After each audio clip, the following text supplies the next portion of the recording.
Court में लगा हुआ था, चीफ जस्टिस साहब की कोर्ट में। और आप जानकर हैरान होंगे जो डाटा मैं अब आपके सामने दे रहा हूं कि इस देश का इलेक्शन कमीशन किस कदर बेईमान और किस कदर गैर जिम्मेदार है। मैं दोनों शब्द यूज कर रहा हूं।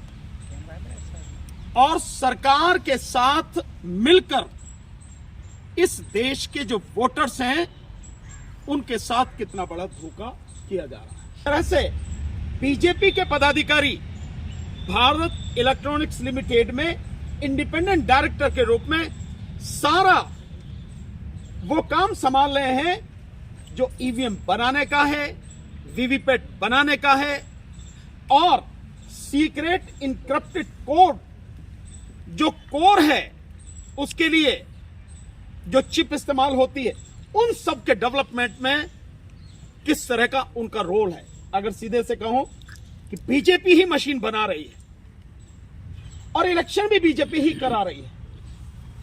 सो आज जो केस कोर्ट में था वो इस बात के लिए था।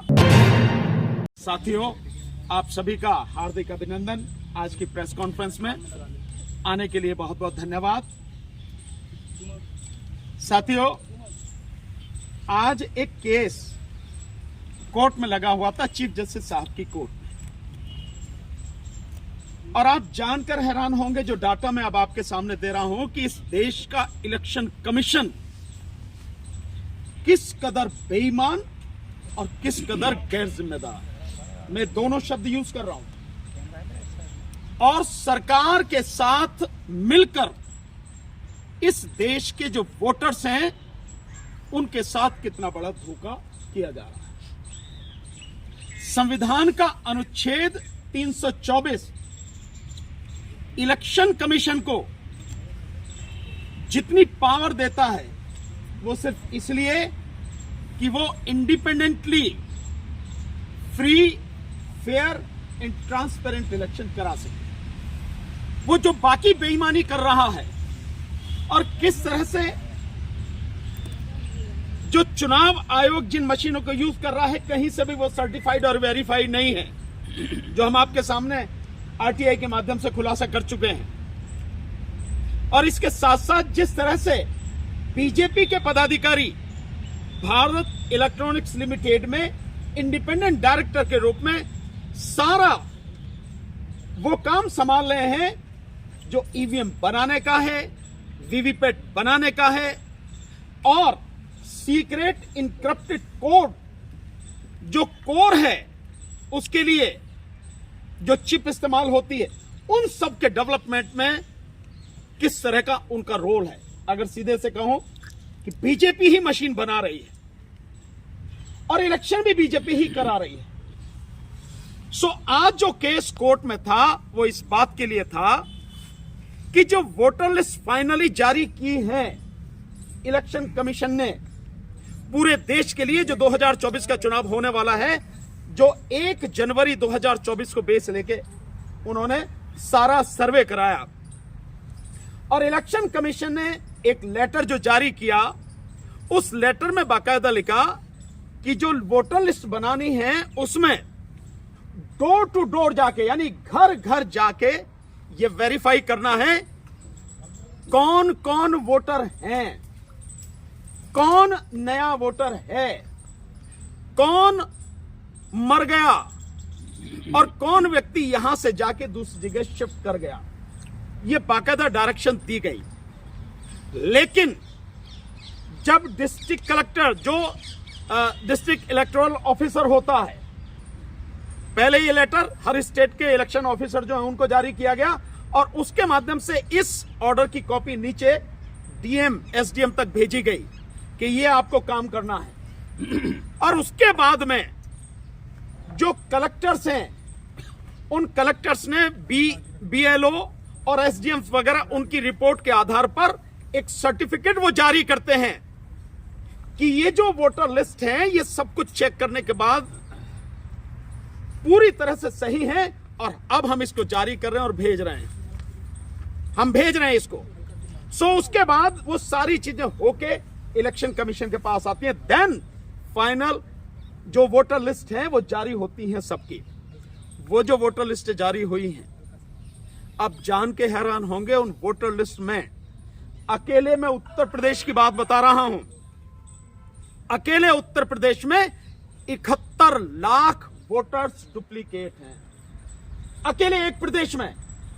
और बाकी 28 राज्यों और 8 केंद्र शासित प्रदेशों में आप इसी से अंदाजा लगा सकते हैं कि कितने वोटर्स डुप्लीकेट हैं।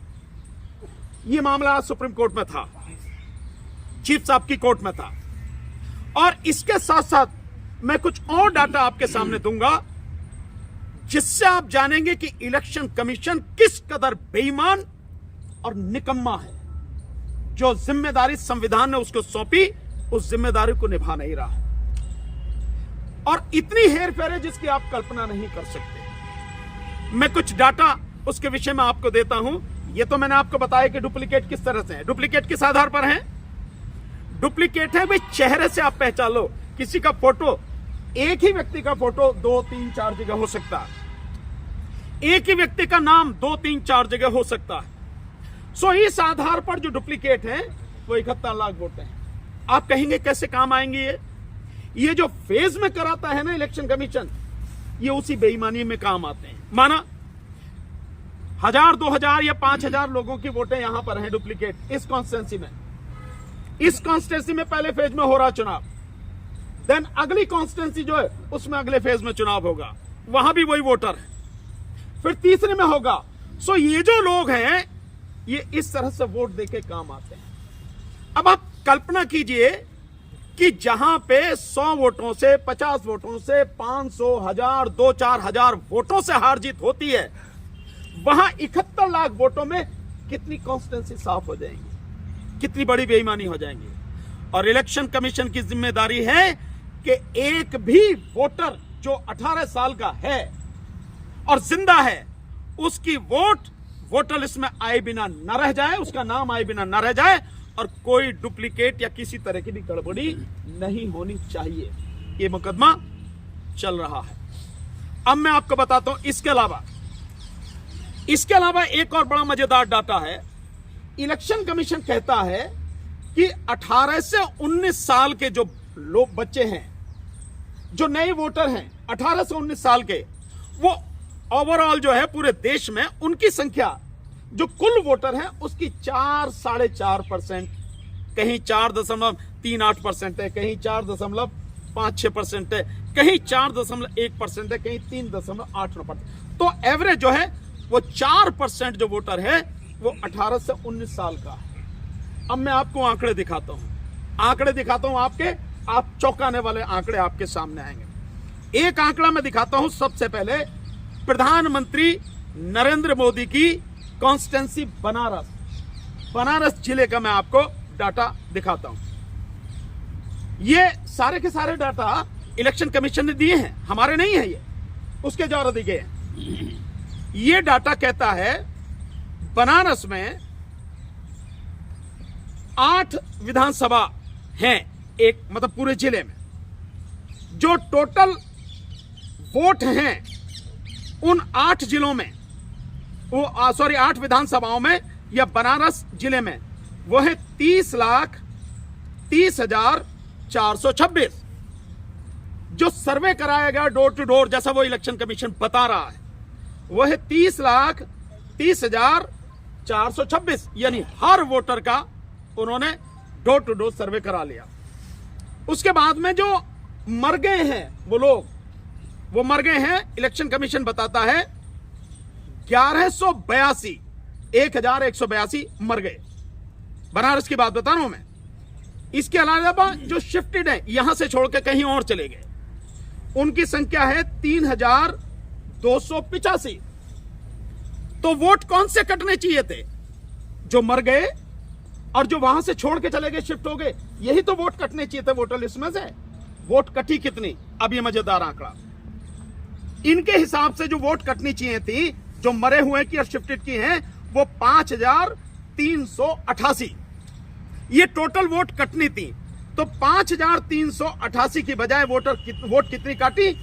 55,545 वोटें काट दी गई।